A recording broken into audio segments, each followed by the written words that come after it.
Hey potatoes, this time around we're going smaller. Like, way smaller. After watching the Avengers fight off armies, aliens, Ultron, and literally entire cities, Marvel gives us a guy whose biggest superpower is basically just, bro, I can shrink. But hey, don't let the tiny suit fool you. Ant-Man is actually one of those MCU movies that looks like a simple, breezy comedy on the surface, but is quietly introducing technology, characters, and major MCU connections that become absolutely crucial later on. So let's shrink down and dive right into Ant-Man. The story kicks off in 1989, and right away we're introduced to Hank Pym. But this isn't the older, wiser Hank we know just yet. He's younger, he's working with S.H.I.E.L.D., and he's already hiding something big. See, Hank has developed this mind-blowing technology that can manipulate the distance between atoms, the Pym particles. And this isn't just some random science fair experiment. Hank has figured out how to actually shrink matter. But the tech is dangerous, and Hank simply doesn't trust S.H.I.E.L.D. with it. Especially not after finding out that Howard Stark and Peggy Carter are secretly interested in his research. So he flat out refuses to hand it over. This tells us everything we need to know about him right from the start. Hank isn't just a scientist, he's fiercely protective, highly secretive, and when it comes to his life's work, he literally doesn't trust anyone. We then jump forward to the present day and finally meet our actual protagonist, Scott Lang. Now, Scott isn't your typical superhero. He's not a billionaire, he's no genius, and he's definitely not a super soldier. He's an ex-convict who's just trying to rebuild his life. And honestly, Scott's biggest problem right now isn't becoming Ant-Man, it's becoming the father he desperately wants to be for his daughter Cassie. He absolutely adores her, but his criminal record makes things incredibly tough. He can't hold down a normal job, he can't provide for her, and his ex-wife Maggie is understandably worried. Then you've got Paxton, Maggie's new partner. He's a cop, and Scott absolutely hates the guy. In Scott's eyes, Paxton is the perfect, annoying father figure standing between him and Cassie. But Paxton isn't evil. He's just a guy who has his life together while Scott is still completely lost. And that's what makes Scott so compelling. He isn't out to save the world, well, not yet anyway. He really just wants to be a good dad. Scott eventually manages to get a job at Baskin-Robbins, and for a hot minute it looks like he's turning things around. But then, of course, his past catches up. The manager finds out about his record and fires him on the spot. With no other options, Scott gets pulled right back to his old crew. And man, this is where we meet the absolute legends. Lewis, Dave, and Kurt. Lewis is Scott's best friend, and let me tell you, this guy cannot tell a story normally to save his life. He starts explaining one thing, which reminds him of what someone else said, which connects to another random detail, and suddenly we are 3 timelines deep before he even gets to the point. But Lewis is super important. He's Scott's support system, one of the only people who truly believes Scott can make something of himself. And Lewis has a plan. He knows about a house they can rob, and apparently it's going to be incredibly easy money. So Scott breaks into the house, but instead of cash, he finds this strange, retro-looking suit.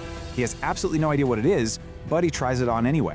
And suddenly, boom, Scott shrinks. I mean, not metaphorically, literally. He is tiny. This whole sequence is where the movie really shows off its wildly different visual language. I mean, a standard bathtub becomes this enormous, slippery obstacle course. A shower turns into a raging waterfall. A rat becomes a terrifying monster. And the entire normal world suddenly feels incredibly gigantic and dangerous. Scott eventually manages to escape the chaos and actually goes back to return the suit. But here's the kicker. Hank Pym was watching him the entire time. Because that house, it wasn't just a random target. Hank completely orchestrated the whole thing. He wanted Scott to steal the suit. That is the genius twist here. Scott wasn't some unlucky thief who accidentally stumbled onto the Ant-Man tech. Hank specifically chose him. Why? Well, Hank needs someone who can wear the suit, sure, but more importantly, he needs someone who thinks outside the box, someone who isn't afraid to break the rules, someone who can truly embody Ant-Man. Hank eventually comes clean and tells Scott the truth. The suit isn't just a cool piece of technology, it's a highly dangerous weapon, and if it falls into the wrong hands, it would literally change the face of warfare forever. And the person most desperate to get his hands on that technology is Darren Cross, Hank's former protege. Now, this dynamic is absolutely crucial. Darren isn't just a random bad guy who wants to take over the world. He was Hank's student. Hank saw real potential in him, but over time, Darren became completely obsessed with Pym particles. He wanted to recreate Hank's hidden tech, and, well, he actually succeeds. Sort of. He's created something he calls the Yellowjacket, but instead of just shrinking, Darren weaponized it. It's a compact, highly lethal combat suit equipped with flight, lasers, and extreme shrinking capabilities. And that's exactly the nightmare scenario. Darren doesn't look at Pym tech and see a scientific miracle that needs protecting, he just sees dollar signs. He wants to mass produce and sell it to the military, to corporations, to whoever writes the biggest check. Hank knows exactly how catastrophic that would be, mostly because he's already lived through the dark consequences of his own work. So Hank recruits Scott to pull off an impossible heist. But there's a huge point of friction here. Hope Van Dyne, Hank's own daughter. Hope is incredibly frustrated that Scott was chosen. She knows the tech inside and out, she's highly trained, and she totally believes she should be the one putting on the suit. And honestly, she kind of hits the nail on the head. She is way more qualified than Scott. But Hank absolutely refuses. And it's not because he doubts her abilities, it's because he's terrified. There's a deeply personal, tragic history here. Years ago, Hank had a partner, Janet Van Dyne, Hope's mother and the original Wasp. They used the shrinking tech together on missions until one day the unthinkable happened. To stop a rogue nuclear missile, Janet had to shrink continuously beyond the safe limit. She went subatomic and disappeared into the quantum realm, and Hank never saw her again. This tragedy completely explains Hank's overprotective nature. He already lost his wife to the suit, and there is no way he's risking his daughter. It adds so much emotional depth to the story. His obsession with hiding the tech isn't just about scientific ethics. It's rooted in profound grief and a desperate need to prevent history from repeating itself. Meanwhile, Scott has to start his training, and let's just say it is anything but a smooth process. He is constantly fumbling with the suit, completely misjudging his size changes, and totally messing up the helmet controls. But the absolute hardest part, he has to learn how to communicate with ants. Yep, you heard that right. That is the whole Ant-Man gimmick. Hank has built an intricate electromagnetic system that allows Scott to tap into their olfactory nerve networks and actually control them. As it turns out, each species of ant actually serves a totally different tactical purpose. You've got the crazy ants that act as carriers, flying ants for transportation, bullet ants for heavy muscle, and fire ants that can literally build bridges to help Scott infiltrate tight spaces. Scott slowly starts getting the hang of it and even builds a bond with them, especially his trusty flying steed, who he affectionately names Anthony. I know, it's ridiculous, but you gotta love it. But before they can pull off the big job, Scott needs to actually master hand-to-hand combat while shrinking, which is where Hope steps in to train him. At first, their dynamic is pretty rocky. Hope thinks he's a total screw-up, and Scott feels like she's just constantly breathing down his neck. But gradually, a mutual respect forms. Because sure, Scott doesn't have a military background, but he has an edge Hope lacks. He's unpredictable. He improvises. He approaches problems completely differently than Hank would, and that is exactly why Hank chose him. Scott's lack of formal training actually becomes his greatest, most unorthodox strength. While Scott is getting his act together, Darren Cross is inches away from perfecting the Yellowjacket suit, and the guy is becoming dangerously unhinged. He's totally consumed by this need to prove he's better than Hank. The thing is, Darren completely lacks the moral restraint that makes the tech safe. To him, the Pym particles are just the ultimate business opportunity.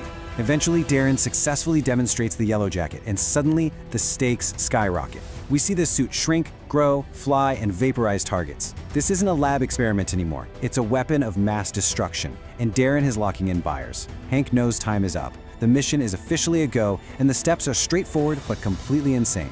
Break into the highly secure Cross Technologies, steal the Yellowjacket suit, and completely wipe the servers to destroy the research for good. But before the main event, Scott has to pass a trial run. He needs to infiltrate an old Stark facility. And this sequence is brilliant because it really showcases the sheer creativity of the action. We watch Scott shrink down, dive through tiny crevices, ride ants to cover ground, and take down security guards twice his size by rapidly shifting his mass. The action feels so fresh because it constantly plays with scale. A normal hallway turns into a massive, echoing battlefield. What looks like a tiny obstacle to us is a life-or-death hurdle for Scott. And as we see later in the movie, something as harmless as a Thomas the Tank Engine toy train can suddenly become a devastating weapon when you're the size of a bug. And then, we get the absolute best surprise, the Avengers connection. Scott drops into the facility to steal a piece of tech, completely unaware that it's actually the new Avengers compound. And who comes out to greet him? Sam Wilson, the Falcon. Scott is way out of his depth, but he really needs that tech, so he ends up going toe-to-toe with an actual Avenger. This is such a smart, satisfying scene because it firmly roots Ant-Man into the timeline right after the events of Age of Ultron. The Avengers aren't just names dropped in conversation, they are physically active in this world. Scott actually manages to outmaneuver Falcon and snag the device, but this victory has massive ripple effects. Now the Avengers know there's some new guy shrinking around with crazy advanced tech, and that little skirmish leads directly into the broader MCU narrative. Meanwhile, Darren has fully lost his grip on reality. His obsession with destroying Hank pushes him over the edge, and he finally dons the Yellowjacket suit himself. The final showdown is on. Scott breaks into the Cross building, aiming to execute the plan, destroy the data, snag the suit, and vanish. Naturally, it all goes completely sideways. Darren intercepts him, and we finally get the big Ant-Man versus Yellowjacket brawl. And the contrast between them is super interesting. On paper, Darren holds every single advantage. He's got superior tech, deadly plasma cannons, and ruthless intent. Scott has virtually none of that. But what Scott does have is a deeply personal reason to fight. He isn't fighting for ego or a massive paycheck. He's fighting to protect his little girl Cassie. He's fighting to prove he is the hero she already thinks he is. This emotional anchor grounds the entire crazy climax, especially when the fight literally crashes right into Cassie's bedroom. It's brilliant. For Scott, Cassie's room is her entire world, the place he wants to be a hero most, and now he is literally fighting a supervillain right on her playmat. The fight is brittle. Darren is relentless and Scott is taking some serious hits, but he just keeps getting back up.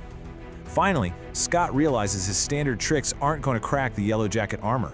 He has to make the ultimate sacrifice. He overrides his regulator and goes subatomic. He shrinks continuously past the safe threshold, slipping right into the quantum realm.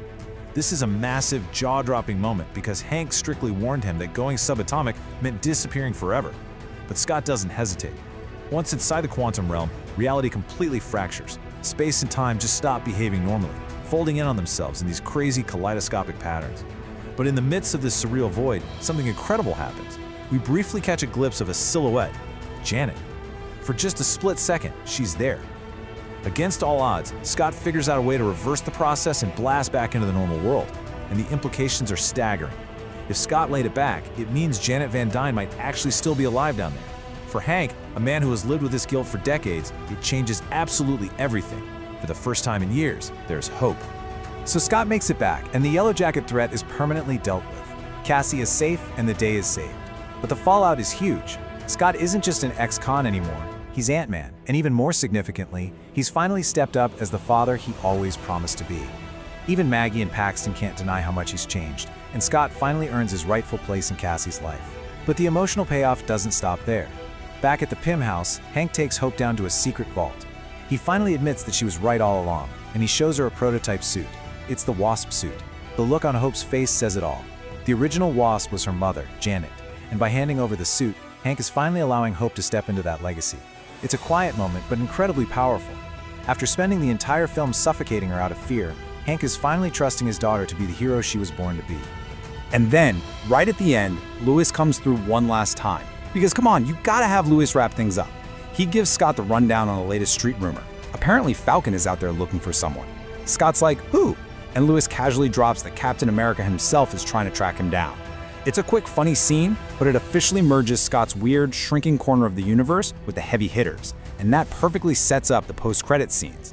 The first one is the amazing reveal of the Wasp suit we just talked about, with Hank telling Hope, your mother would have wanted you to have this. It's a massive setup for the Pym family's future. But the second post-credit scene, oh man. We see Steve Rogers and Sam Wilson in a dark garage, and they've actually captured the Winter Soldier, Bucky Barnes. Sam says they need help, but they can't call Tony. Steve says, I know a guy. That right there is the direct bridge to Captain America: Civil War. Ant-Man isn't just a quirky standalone caper. It is the exact crossroads where the next massive phase of the MCU begins. Let's zoom out and look at Scott's whole journey. You know, Scott Lang is definitely not the smartest guy in the room, nor the strongest, and he's totally undisciplined. But he has a good heart, and that's precisely why Hank picked him. His arc isn't really about learning to be a superhero. It's about learning to be responsible. At the start, he wants the reward of being a dad without really knowing how to put in the work. By the end, he is literally sacrificing his own existence to keep Cassie safe. That is incredible character growth. Then you have Hank. His story is entirely rooted in grief and paranoia. He lost his wife, lost faith in S.H.I.E.L.D., and is terrified of losing his daughter. He built walls around everything. But through Scott, Hank learns that you can't protect the people you love by caging them. Eventually, you have to let go and trust them. And honestly, Hope's arc is the unsung hero of this movie. She starts out so bitter because she knows she's capable, but she feels completely stifled by her overprotective dad. When Hank finally hands her the Wasp suit, it's not just Marvel teasing a sequel, it's a father overcoming his deepest trauma. And on the flip side, you have Darren Cross, who represents everything Hank fears. Darren is sheer ambition without an ounce of morality. He sees a scientific miracle and only wonders how many billions he can sell it for as a weapon. That ideological clash between preserving science and exploiting it is the true beating heart of the movie. Now let's connect the dots on how this tiny movie impacts the massive MCU timeline. First off, S.H.I.E.L.D. By kicking off in 1989 with a young Hank, Howard Stark, and Peggy Carter, the movie beautifully ties the modern day back to the very roots of the cinematic universe. Then you have the quantum realm. I cannot overstate how important this is. At this stage, we barely grasp what the quantum realm is, but Marvel is planting this massive seed, a microscopic dimension where time and space are irrelevant. And if you've seen Endgame, you know exactly how huge that turns out to be. Next up, Falcon. Having Scott casually beat up an Avenger wasn't just for laughs, it puts him permanently on their radar. Then there's the Wasp legacy, setting up hope and the lingering mystery of Janet Van Dyne. And finally, the Bucky reveal that catapults us straight into Civil War. So while Ant-Man totally succeeds as a fun, self-contained heist movie, it is doing an unbelievable amount of heavy lifting for the overarching story. It takes the epic scale of the MCU and shrinks it down to a deeply personal level. The stakes, the villain, the emotional core, it's all personal. And that's exactly why Scott Lang is such a breath of fresh air. He's not a billionaire playboy or a super soldier from the 40s.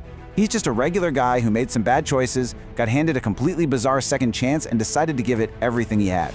So, as the credits roll, Marvel has masterfully positioned a ton of moving pieces. Hope is fully prepped to become the new Wasp, the mystery of Janet's survival in the quantum realm is wide open, Scott is officially on the Avengers shortlist, and Bucky Barnes is alive, kicking, and trapped in a vice. Captain America is gearing up for a monumental conflict, and our shrinking ex-con is about to get drafted. Ant-Man might seem like a smaller side quest, but beneath the surface, it is strategically locking the next massive phase of the MCU into place. And that brings us to the big potato rating for this breakdown. Drumroll please, I am giving Ant-Man a very solid 4 out of 5 potatoes. Honestly, it's just so funny, fast-paced, and wildly creative. The whole shrinking mechanic completely reinvents how action scenes are shot in the MCU. Paul Rudd is effortlessly charming and carries the comedic tone perfectly, while Michael Douglas grounds the whole thing with genuine emotional weight as Hank. Evangeline Lilly completely owns the screen as Hope, laying down a perfect foundation for her future as the Wasp. And the fact that this movie seamlessly introduces heavy concepts like the quantum realm and pin particles while keeping the vibe light and entertaining, that is a massive achievement. It never once feels like you're sitting through a superhero lecture. But above all the cool shrinking effects and the heist antics, the real reason this movie works is Scott Lang. He doesn't become Ant-Man because of some grand cosmic destiny or because he was bitten by a radioactive bug. He becomes a hero because someone looked at a washed-up ex-convict and offered him a second chance, and Scott consciously chose to become worthy of it. That is a beautiful, grounded arc.